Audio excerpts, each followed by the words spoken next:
Welcome to the CDL meeting. So, what's happening with the CDL? Oh, this Right is what I was now, it's a saying to social club. Bentley. Yeah, it's a social club. It's a social club for I people that are working on societal scale debate systems. Yeah, So there's nothing being produced, and that's okay. it isn't really. I mean, we're all busy with other stuff, and I'm still working on my stuff on the side a bit, but yes, now it's very much on hiatus. I'm still active in other groups. I spent some time, like one of the groups I'm talking with is the Collaborative Tech Alliance, but I'm not sure how much they're talking about mapping arguments as a core thing they're doing, but they're doing a lot of mapping. They're doing a big, one of the newcomers in that group has a mapping projects, very interesting mapping project thing going on, Steve Melville. And it's interesting also because he's gone all in on holochain as a first implementation. But it's about people matching. Here is what I can offer. Here's what I want, and do kind of matching. So it's very much like the Maps Map project thing. But he's asking all the important questions about, what's the shared data domain, data model, and what's this and that, and how do we get more abstract when people don't have the same data model, and how do you have data ownership? So that's interesting. It's a bit far from CDL, but I did like the fact that he is aware that values are part of the offer and demand, and as such, he will be interested, I think, in the more conceptual work we're doing. I mean, I've told him where I am at, and he sees the point, which is gratifying. Another group I'm talking with is, so if you may remember David Bovell. Yeah, a little bit. I remember the name. He's in UK. He's very much in contact with a lot of people in the artistic community, many of which in Eastern Europe. Right now, he's started a new group around what he calls Map of the Future. And let's get a map of what may happen and things like that. And let's make that into a big event and a big presentation. And he's very much coming from both code, but working with artists. So he wants it to be an event, like the unveiling of that. And so he's gathering a crowd around this. Interesting. There is some interest in SenseCraft that's happening on the side, but I'm, as I said, mostly working on other stuff, including the I work for Society Library. I'll say no more. And I don't know if you're interested in seeing what's happening in other groups. David is very keen on let's not get people who want to talk about it, and let's get people who want to build things. I don't know why I'm there. I do want to build things, of course, but I'm certainly one who talks a lot. And that's, I guess, it. Are there any updates? Whatever happened to Matilda's project? No updates on my side. I mean, any contacts or anything? Nope. Huh. See, last I spoke to her is, talk to this programmer I spoke to. I'm in touch with, who's kind of my lead programmer. Talked with him, had a okay first contact, but didn't go anywhere. And I didn't push because I was busy otherwise. I think she's very much still doing her things, but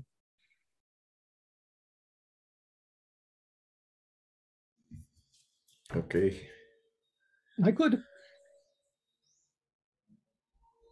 But right now, I want to finish my first iteration of the fluid concepts because I think that's really key. And you don't need any assistance with that, right? It's more of a one-person focus. I would love to have people working on this with me.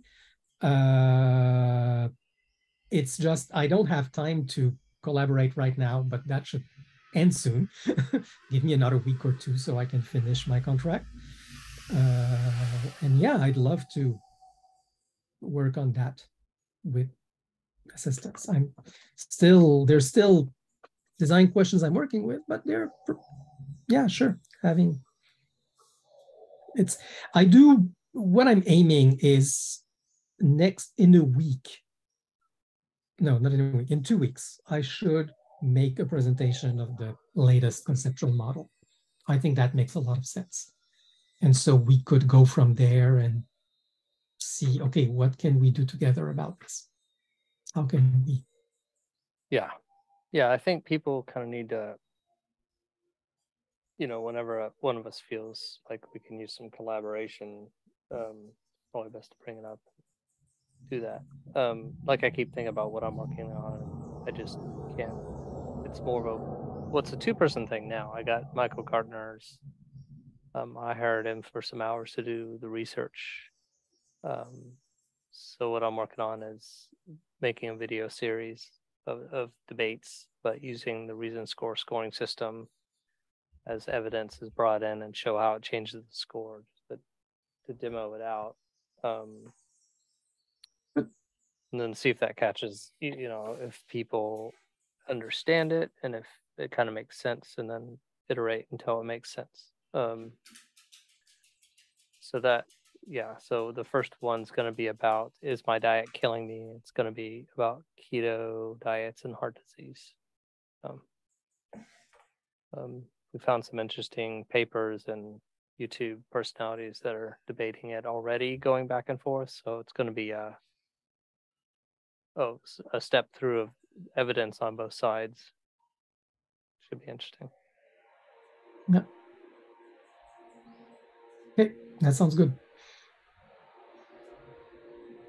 Tim? I have no updates. I mean, just no updates. It's fair. It's fair. I think we need. We were able to say that. It's cool. Just like work is so overwhelming right now. Work life out of control. I don't know when it's going to end, but someday. My life is not simple right now. Also, so yeah, the non-work stuff is also taking over. So yes. So we can call it a day early, and I'm happy to do that. Yeah. Yeah, I'm okay with that. I don't even have like a conversation topic I've been really like wanting to talk about. Like I'm afraid to get started in anything. It'll take hours. And one thing we'll need to get into at some point is we have to make a good story about why representation of conversation and arguments is important in the context of large language models. We've spoken about this. This is an article we have to write. Yeah. And the whole concept of the canonical debate has, like we've said, become harder to sell to people, I think. Yeah.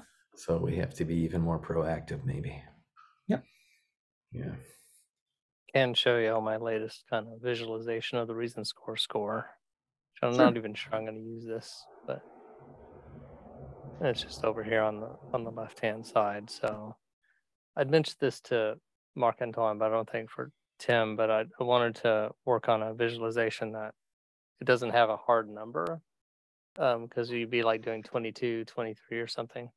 If you do that, it's too accurate. You just want to give an idea of a percentage of confidence in it. Why even numbers? Yeah, that's one of the things to think about. I think when I'm talking about it verbally, in audio, I need a way to express it. So this isn't just a visual medium. So to have this tied to the audio of saying, around 10% or a third or a half. I would say, barely plausible, believable, unbelievable, very likely, almost certain, dead certain. Yeah, it's just, yes, that's true. And an option I've considered. The problem is it also needs to fit tucked away in a corner of a screen and be up all the time while other stuff is, and all that words, it's going to take there. third So of the screen. What you could do is just have a gradient and then show one word as people slide over the gradient. Yeah.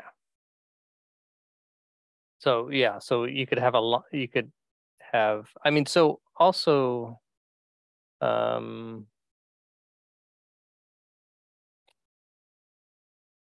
I don't have a good demo of it.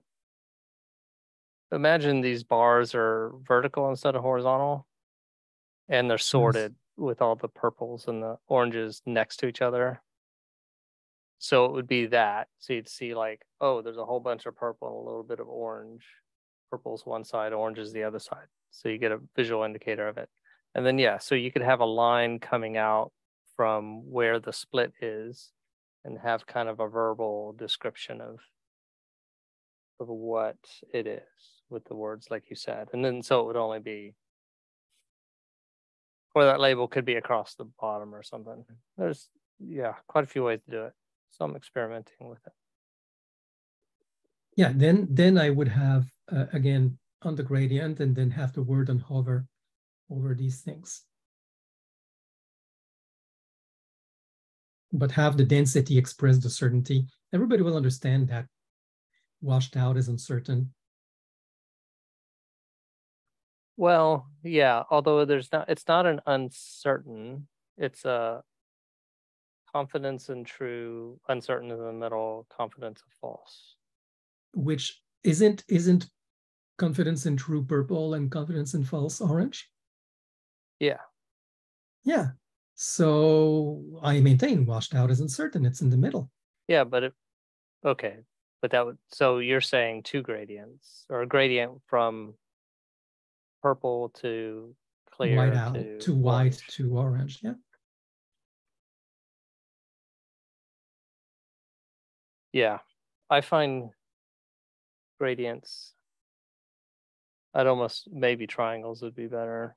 People tend to get wigged out about gradients, in my experience of UI building. Oh, yeah. Wigged out? What do you mean? Confused? Yeah. It's But in a way, you're doing a gradient here when you're washing out your colors. Oh, this is the washed out ones won't display anymore. I just didn't have an example. I probably need to build that one. No, but you're going to have a bunch. Okay, so what you want to do instead is sort them, and then you'll go from block purple to block orange, and then the height will mean, but what if you have 20 and the 20 certain positive arguments and then one weakly positive? It looks like there's an ordering when there isn't. It's the weight of that argument on the total score will be the size of the block in the chart.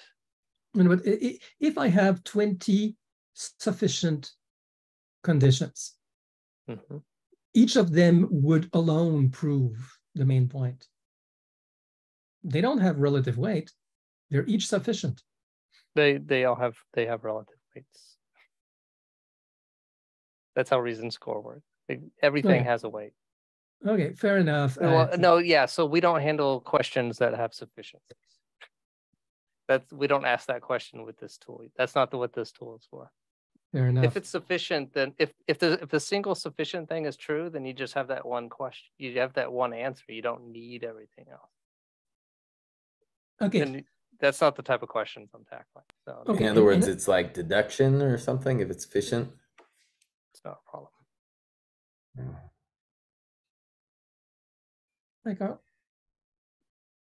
Yeah, I guess I need to draw out the actual. And the other thing that bothers me thing. is I was just kind of enamored and playing around with getting that to work, but it was more of a toy than It's beautiful. if I was going to use percentages. Yeah, and it's also I had a similar idea can't about hear like you, a thermometer at some point. Y'all hear each Really? other? Ah, Might be my audio. Hold on. I hear Tim. oh, you hear me? Okay, good. Yeah. I think it's on his side. There we go. Sorry. Okay. I was just saying it's very pretty. Oh, it is, but yeah. But yeah, all of Marc Antoine's points are accurate. Yeah, numbers maybe the complete wrong way to go. And I think if people see a stack of purple squares and a stack of orange squares, and there's more purple than orange, they get the idea. I'm also worried about. Okay, you say size is the weight. Now, suppose that there's one of the arguments has low weight because it's being neutralized by strong pros and strong cons argument. Okay, so the argument itself is polarizing. So it has low confidence value Abortion from all the pros and all the cons. And then that means it's got all these big blocks saying there's strong pros and strong cons on this one, but this one is an argument on something else. And then because it has low weight from all the pros and cons, it's supposed to be small, though it's got all these big things underneath. So this is just the top level summary. Mm. But yeah, that is a problem with visualizing the scoring thing, is that if you have an item that is canceled out and there's been a huge argument, it has no visual space. So that's one of the visualization challenges that I have not solved. So I think that this is a problem with reality. It's not a design decision. No, it is a design decision. No, I'm saying that there's multiple design decisions to show that, and none of them are perfect. What I'm saying is size correlates to weight is problematic that way, and this is why I like gradients. And I understand your problem. But you don't, yeah. It doesn't visually, when you're looking at something, a whole bunch of like faded out boxes. And then if it's faded out, I don't know what was the intent of that box. Was it a pro or was it a con? I still want to know what it was. Now you could use a border and then the internal color to be the weight. See, if you have a three-way, if you have a 3-point gradient, right, with white is faded out, actually, I would do it totally different. I'd have even a 4-way gradient, but let's not go there. Let's just start with the reason score, which is a 3-way gradient, where you'd have basically very purple, certain, a bit purple, uncertain, positive, a bit orange, uncertain, negative, and a very orange, certain, negative. But basically, you get closer to white as you get to uncertain. Well, you still need to know if an item is, well, okay. So actually, right now in the current way I'm doing the math, just as a flat out decision, is that a single claim that I don't allow flipping. I just make a new claim the other way. So it's either, so an item is either pro or con, and then so it would fade from, if it's pro, purple to white, let's say, or whatever the background color is. But the problem with that is when they get close to the white, you want to know what was the intent. Is this a pro claim or is it a con claim? Yeah, but you can make the weights so that you never reach quite white. You get to say 15% saturation, or you clamp the saturation. But people will still feel like it has weight when they look at the screen. I think it's possible to find. a situation that, okay, this is really insignificant, but we still know it's red, or we could use the outline. Because sure. you could have thousands of those arguments that are supposed to be zero, and one argument that is true. And if they see a whole bunch of faded out orange and one little purple over here, the feeling will be, oh, there's more orange than purple. So they're getting the wrong intuition. Well, is it the case in that case with the reason score that, isn't it the case that the one purple will override the weight of the reason, will have a high weight in the reason score? Yeah. Yeah, and I'm saying, no, let's not use the size then. And yeah, so we could use size and color. But then I don't know what size to make the zeros. Yes, so we can clamp any of these things where we're using either size or color. You can clamp them. That just has nuance challenges. I think the one way is to use the border color to indicate what it's supposed to be and have the inside be completely transparent, right? Because then you know, oh, it was a purple. It's an empty purple. That's fine. Yeah, sure.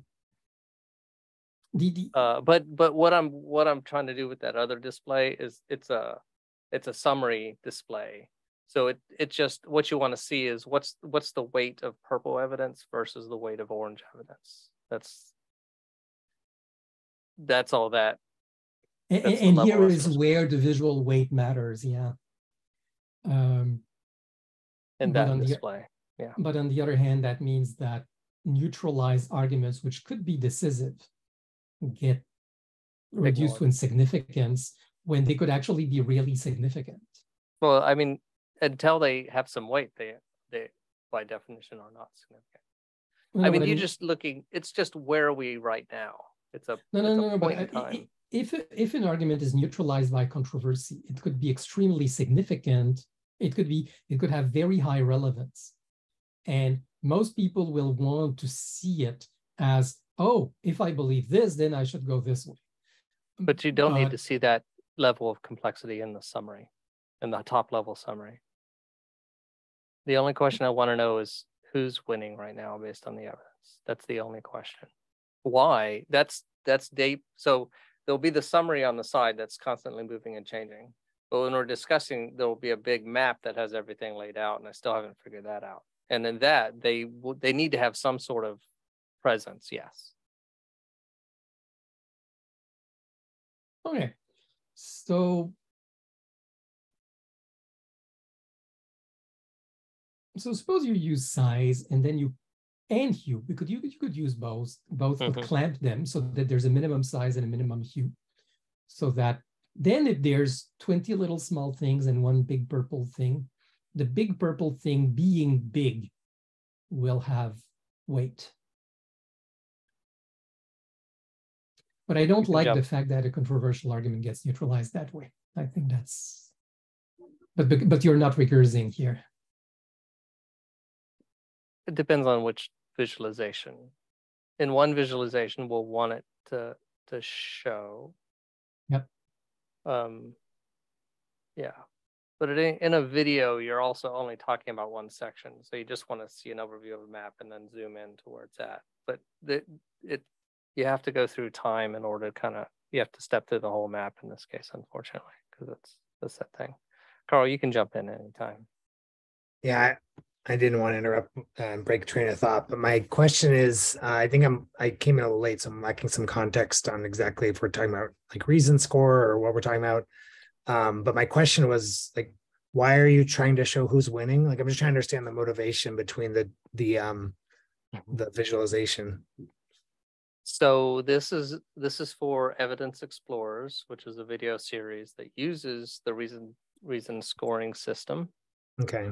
And then the idea is that, as you know, so you say, oh, this scientific paper says X, and so this is what we believe. It's all purple right now.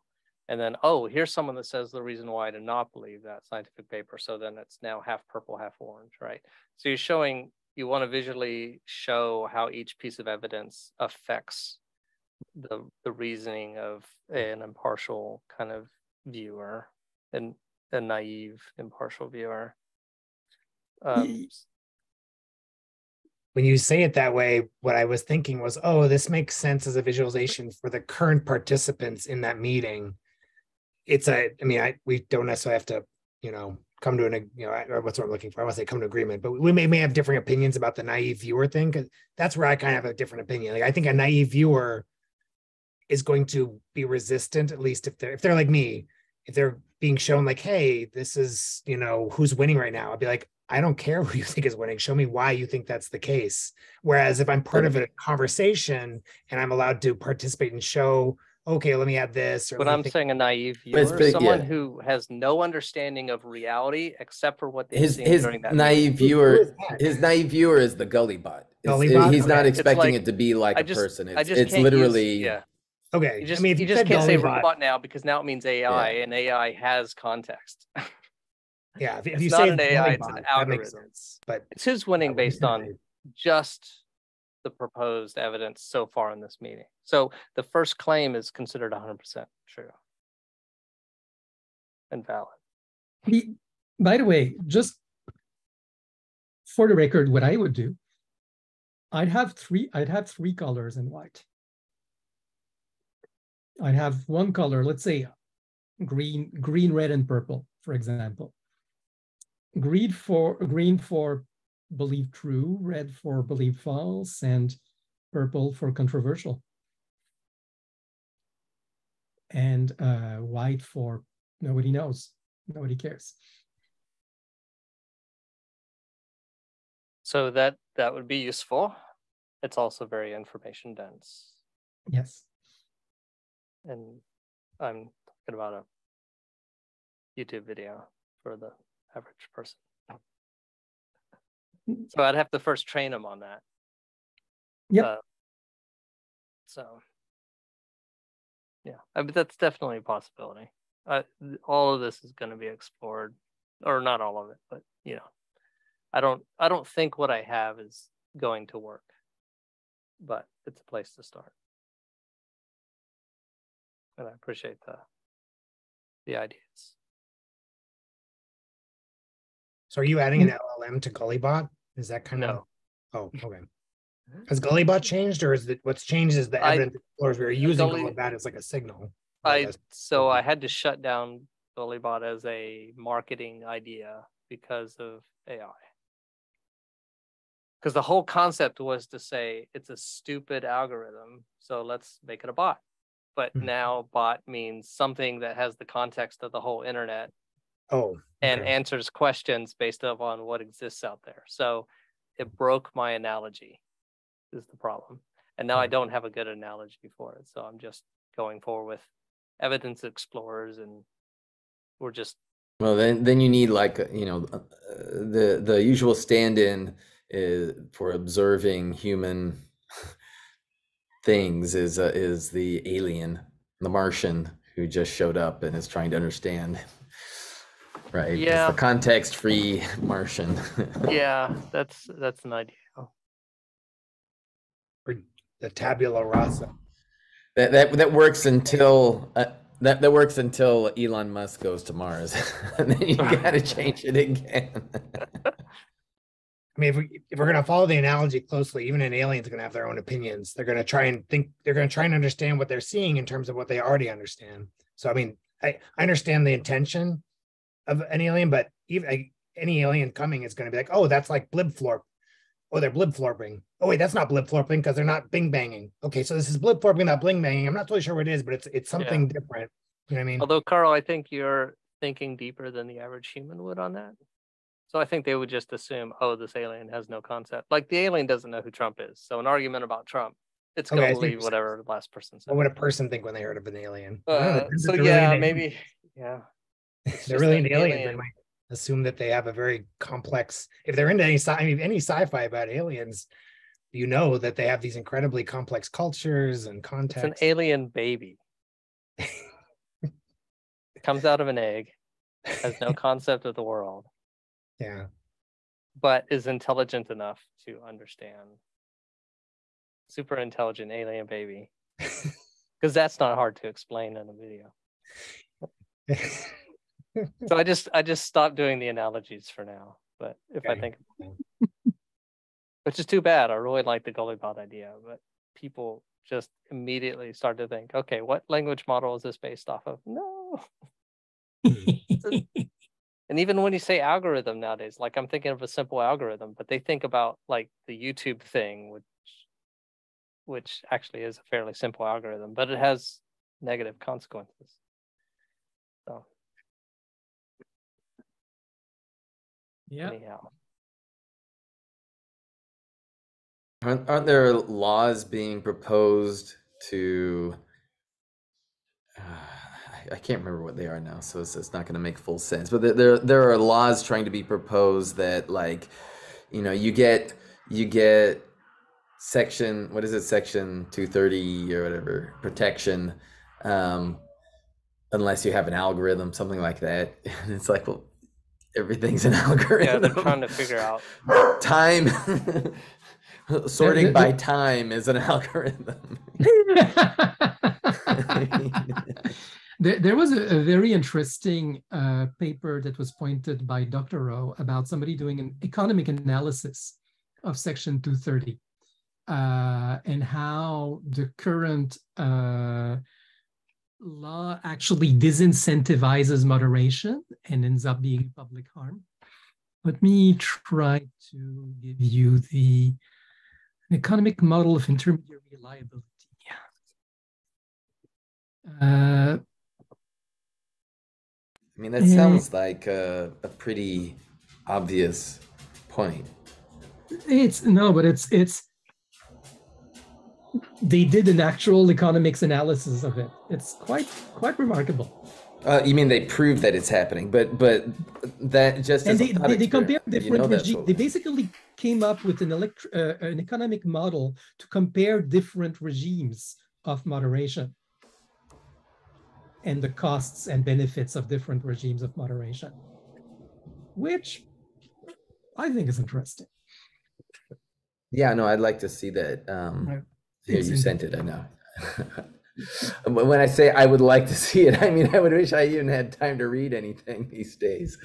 But oh God, yes. I've clicked the link. I've added it to my list of tabs. No. I didn't read it in depth. I did. That's fine. Yeah. I scanned it. I took time to scan it. I decided it was interesting enough to scan. But I mean, the basic fundamental argument is it's either you're making people, companies not have to moderate so much, you're removing their liability, or they're just going to shut down because moderation is impossible. And if you have people held legally liable for the things that happen, they're just going to shut down. At least once they get past this. So as soon as people know them publicly, or you're going to put everything behind firewalls, right? And you have to handpick your users and communities.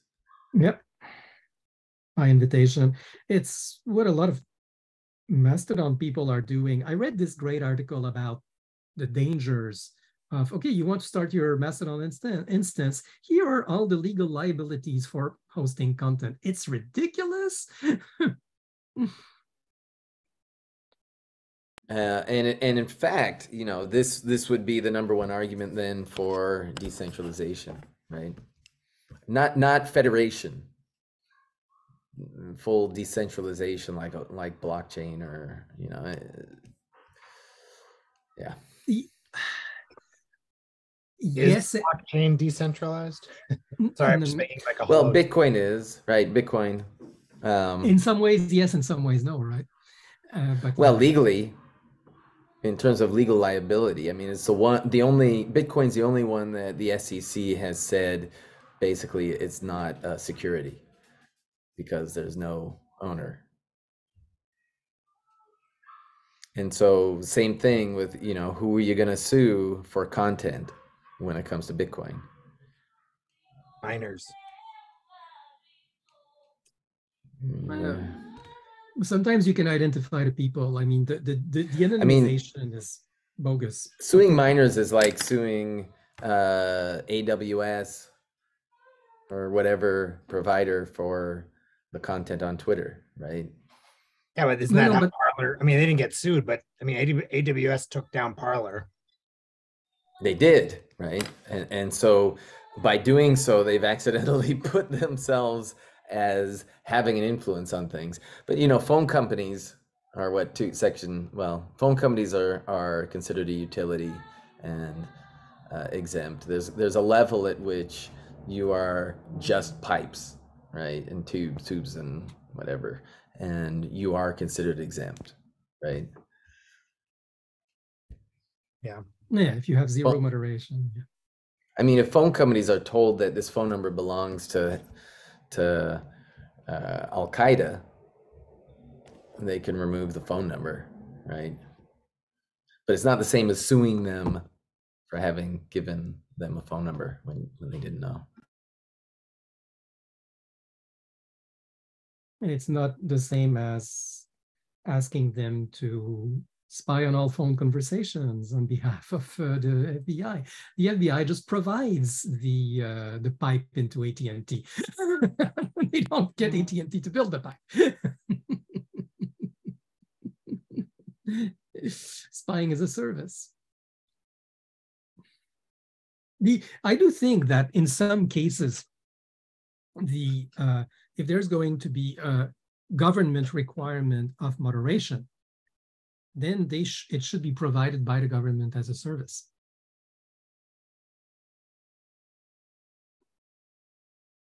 Saying because Wait, yeah. no, wait. I see the why is this scary. Absolutely, I understand. But there's also a kind of we're going to make you liable for something that is hard to judge, that requires a lot of resources. That means we cannot have small players anymore. And there's going to be arbitrariness in the judgment. Just outsource the judgment to something else. And that's a choice. I mean, you don't have to, but you could outsource the moderation. Well, that's what Facebook does privately, right? That's what some social networks have tried to do is, just create a set of policies and then create an independent organization that does the arbitration on that, right? And makes a lot of those decisions. And with fake news and that sort of thing, they did that. But it's a bit of a fake arm's length in that case. But what I'm saying is, if the quality of the moderation is going to be judged by the government, then the government should offer a service. You can just use that service, and then you're not liable. A public option, not a public requirement. Yeah, correct. Public option does seem, what you're saying is logical to me. But yeah, but as long as people aren't required to use it. But what is the public option? The public option of moderation? Everything that Michael Schnellenberger doesn't like. Federal Moderation Board, voluntary, optional. Is that it? Yeah. Are any of you following Michael Schnellenberg? If I'm saying his name right. He's the author of San Francisco. He rose to prominence recently because he's one of the few people that, he's one of like the Twitter files threesome, quote unquote. Are you familiar with the funny, the joke around the threesome? Okay, so he's one of those. No, I don't know the funny joke around the threesome. Okay, so there's three people, three journalists. I know the threesome. I know that part. Harry Weiss, Matt Taibbi, and Michael Schnellenberger. And then this Congress person said, "Oh, so you're part of a threesome." I think the person just meant, I think they were just using threesome the way a trio. Yeah, a trio. That's what they meant. But there are a lot of jokes, of course, on the internet about this accusation of them being a threesome. So anyway, that's how I think Michael Schnellenberger has recently risen to prominence. But he's, I would say, he's gone quite a bit overboard in his accusations around there being a quote unquote what's the phrase he uses? Censorship industrial complex. Have any of you heard of Renee DiResta before? Okay, well, it doesn't matter maybe as much that you haven't heard of her, but he singles out people by name, and it's like this person is purposefully part of like a conspiracy of the government to collude to censor certain types of speech across the internet. I think it's going a bit far to call it a purposeful collusion, but anyway, all right. So okay, that was so my Michael Schnellberger reference doesn't make sense, but if he were to hear this conversation, he would probably be like, I knew it. They are trying to create a centralized government censorship board, aka yeah. moderation. Which would never, I agree. Nobody in the US would accept that. Yeah, I was gonna say I don't know how they do things in Canada, but Well, if it's optional, I don't see how you could say no to it. I mean, you could complain, hey, don't spend my money on that. But if no one's being forced into it, that's how a lot of things get done in a free society, right? Is they make something available for free and then they make the alternative expensive. And then they say, look, you can choose whichever one you want. well, but free for who and expensive for who, right? Moderation should actually be a great use case for LLMs. I mean, initial moderation, like the bucketing, probably, right? I mean, the really tricky ones, you want someone who can go through a judge's level description of why it went this way, I think. But the lower level hanging fruit of like, what is this, hate speech? Does this need to be looked at by someone? Is this clearly the same as this other thing? You need like an appeals process, is at least what I would want. Appealing from an LLM's judgment. Right. I mean, it's like what is that band?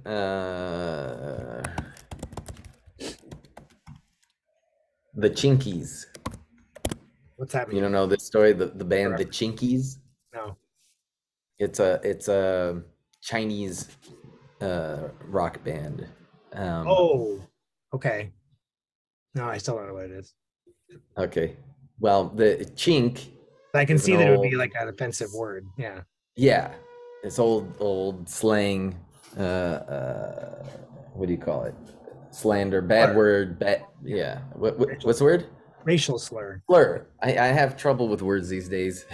I need an LLM to speak for me.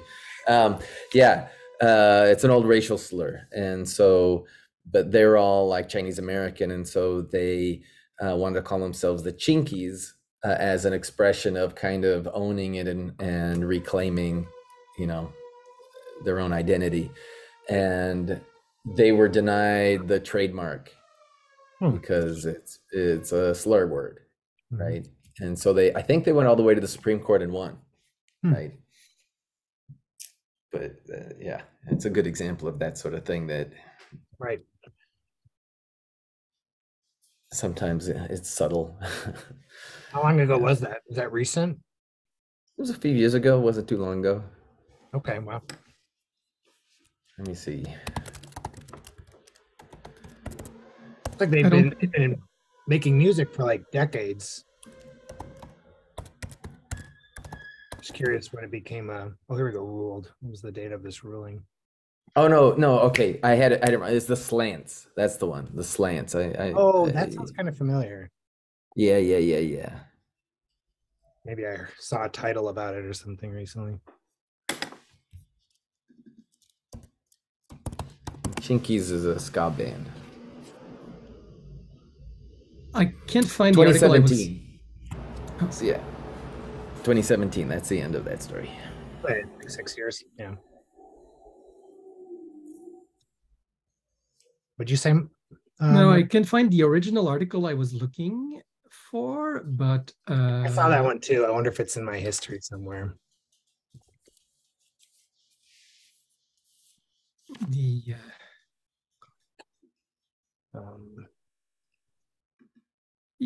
No, I can't find it. But this is good. This is a good one. But there's another one I had found, which is really. But anyway, this is good anyway. EFF, it's demanding. I think I found the one you're looking for. Let me see if this is it.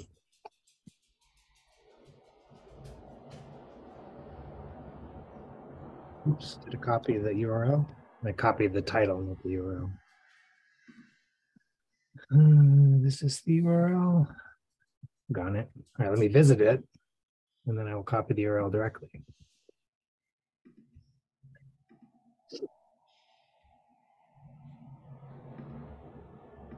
think I may have seen this from this group. I'm trying. I don't know how else I would have been exposed to it. Maybe Twitter or something. Is that the one you're looking for, Mark Antoine? It's not on Twitter. It was very interesting. It was a woman who basically. Well, no, look at chat in. Oh yeah, Denise. Yes. That was the one. Absolutely. Yeah, but no, I was saying is I was wondering. I think I might. I mean, I'm wondering if I got this link from you. It was either this group. Possible. Yeah, quite possible, because when I found it, I did pass it around a lot. Mm-hmm. Yeah, it's a bit overwhelming. I mean, and just in a very micro, talking about myself sort of way. I right now on how do I say if you're in the EU, don't sign up, and that's because as best as I can tell, even a tiny player like me with no I'm the only user. Technically, if I allow another person in the EU to come in, because how do you captures, like, I don't remember the exact terminology, but things that data relating to like philosophical, religious beliefs. I need to have a representative in the EU, which is probably, I don't know, I could probably find a way to do it for like $10 a month or $30 a month, but $30 a month just for this project. I mean, I'm just going to say, please don't sign up if you're in the EU right now. Although I think that's against the policy as well. Which policy? You're not allowed to, I think part of the EU thing is that you're not allowed to dissuade people from using your service because they're in the EU. Are you serious? So they're just saying how you can't exist? Yeah. That's terrible. That's what the capitalists say about it. Oh, okay. Yeah, I have to. Are you allowed? I think that's in there. Don't quote me on it. But well, yeah. Now I'll look it up and see if I. It's still better probably to ask. Please don't. Yeah, this is really a problem. Like being a smaller content aggregator is becoming more and more and more strewn with hurdles, and it's a problem. And this is why I'm saying the government needs to provide a public option for people like us. Or you decentralize. I'm all for decentralization, but it's like at some point, I'm not just hosting my own content. There's going to be a aggregation algorithm, and somebody wrote the aggregation algorithm. And I don't understand this notion that your Bitcoin is not liable because it's decentralized. I mean, somebody wrote the algorithm, and it's hence should be liable. If we do any ordering, if we do any presentation, if we do, it's well. I mean, what is liable? Creating the thing? You're generally not liable for creating something. You're liable for. Let's say that to the person who invented the Tumblr. The Tumblr? There was there's this Bitcoin Tumblr that does a kind of random permutation of transactions. No, but it wasn't for writing it. Right? It was for writing it. They got sued for writing it. I'll have to look at the specific court case. Yeah. Which, frankly,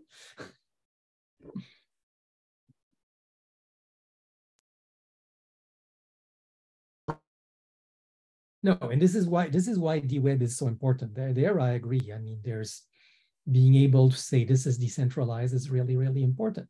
But then it becomes uncensorable, and that I think that's also a problem, right? I think something that allows hate speech is problematic. Yeah, my general argument, well,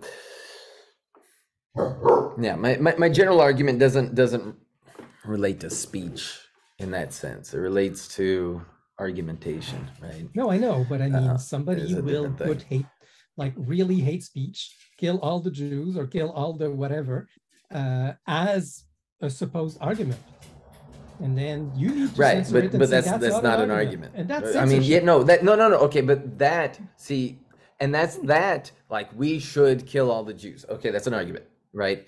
I wouldn't censor that argument because my belief in Well, I would like to. I think. well, let me explain. Yeah, yeah. My belief, right, about free speech is that the harm comes not from the idea. It comes from the indefeasibility of the idea through the mechanisms of communication, which is what the canonical debate aims to resolve, which is, all the ways an idea can propagate itself while avoiding all the counter arguments and all that, right, through communication, are what end up being harmful, right? Or if it's directed at some particular person repeatedly in a bullying sort of way, that's a different sort of thing. That's communication, right? That's not argumentation. But I think, all the things that people are either taboo to debate or considered hate speech or whatever, if they could be put in one place and defeated, the harm isn't there. Either the speech somehow reflects reality, or its harm will be diffused through reason. I don't totally disagree with you. I'm not sure I agree. I think this is it's valid to agree to disagree. It kind of question, and it's valid to say, how does one build a platform where you want to exclude hate speech? And you yourself carved out an exception with the communication of saying, let's kill that person repeatedly. No. Okay, so CSAM is an exception. We know CSAM is an exception and a valid one. Wait, what is CSAM? The child pornography. Oh yeah. Yeah. Right. Right. We all agree that we should not host this. I agree with that. Sure. Yeah. No, I believe in moderation on social platforms, right? But I think that specifically the canonical debate doesn't need it. What I'm saying is any content hosting is, even the canonical debate is going to host people putting problematic content. We'll have to do a selection. We become liable. It's a problem for anybody who hosts any content, unless you're going to, not unless, it's the same thing, unless you're going to censor everything before it gets in, which is fine. But you're still doing moderation. You're just doing it kind of in a queue or a, right. But it's still censorship. And decentralization, I admire the goal of decentralization as a way to avoid liability, but then we become subject to hosting CSAM and this and that, which is, for me, an anti-goal. And I think for you too. Because people will... Right, but CSAM, it would be rejected based on... By whom? How? And it's a decentralized platform. No, but okay, the canonical debate will have moderation, right? Curation is the way I have described it, right? So it would have that. It would be rejected not based on the content so much as the structure and purpose, right? It doesn't fit the purpose and structure. But and that means if you have a curation, that means it's not fully decentralized, because you cannot do decentralized curation, right? You have somebody who... Sure you can. Yeah. Why not? Crowdsourcing. I mean, it's like saying you can't have decentralized content submissions. You can. I mean, okay, so there's a question of, is the person who posts content liable, right? Can you make that person liable, right? Which in this case we should. And I would say, yes, you can. To some degree, the canonical debate should be pseudonymous, or we strip the arguments from the owners. But in another degree, it doesn't happen because you need reputation monitoring, avoiding spam, and that sort of thing. So it'll be traceable. And also, I would want one identity per person, one account per person, at least for the purposes of anti-spam and for voting in the sense of scoring, right? Yep. Is this a change in your thinking, Tim? Because I thought you used to be. No. So you've always okay. So by pseudo-anonymous, would you show anything about the account that created content? Would you say this username? No. So you wouldn't No. show it, but the system would track it behind the scenes? Yeah. Okay. I mean, because you would need to be able to track spam like or other any attack like behavior, right? And then we become liable to the European. Oh, you're tracking personal information. No, it would be a lot less than, unless it depends on how the identity problem is solved, right? Yep. No, but if you want to avoid Sybil attacks, and that's a generic problem. I mean, this is something that the computer science community needs to solve as a whole, or even the government needs to solve. Also, I think there should be A, digital identity, and B, pseudonymized digital identity. Like it should be possible to say, I'm doing a Tumblr of digital identities for this conversation.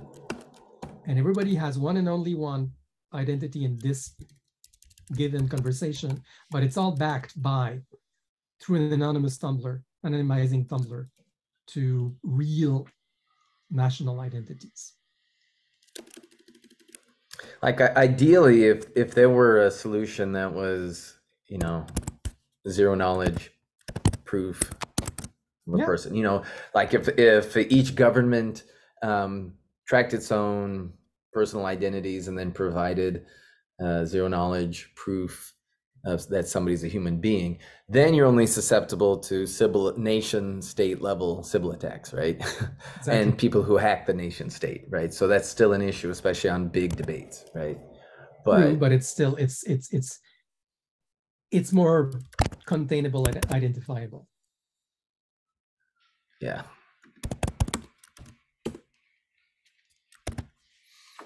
That is a huge issue. But yeah. It's been the hour. Yes, we can totally wrap. Yeah, I have things I got to do, so I should probably get going. But it was good to chat. It was very good. We too bad we don't have like a cafe or a beer, a bar we can sit around weekly. Sounds and great. Have these chats. That would be awesome. Yeah. Someday we can meet somewhere. I don't know, Costa Rica or something. Even better. Brazil? Brazil, sure. I've always wanted to go. Yeah. Costa Rica's in between. It's closer, but that's what I was thinking. Yeah. In between. Yeah. And I've been there before, so I know it's like, kind of an easy place to visit. Yeah. You're in Sao Paulo, right? I'm in Rio. You're in Rio.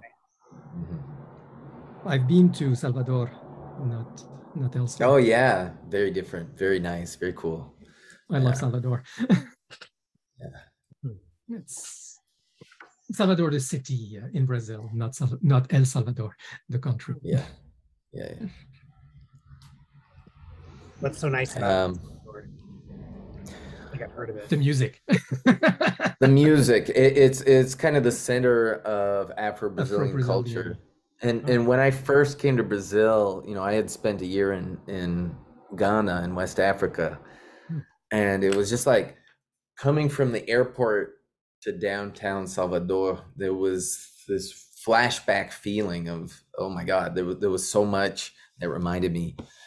Part of it is just like the poor parts of town. A lot of kind of shanty town type things. You'll see the same types of shops and the same food and that sort of thing. But yeah, there's such strong culture there. Afro-Brazilian culture is very, very powerful there. Distinctive, yes. Yeah. And I was doing capoeira. That's kind of where capoeira came out of to a large degree. So. Candomblé and all those mythical elements of Brazilian culture. Yeah. All right. Well, it was good seeing your faces again. Ciao, I ciao. don't know if I'll make it on Wednesday. I'll try. Okay. Bye, everybody. Yeah.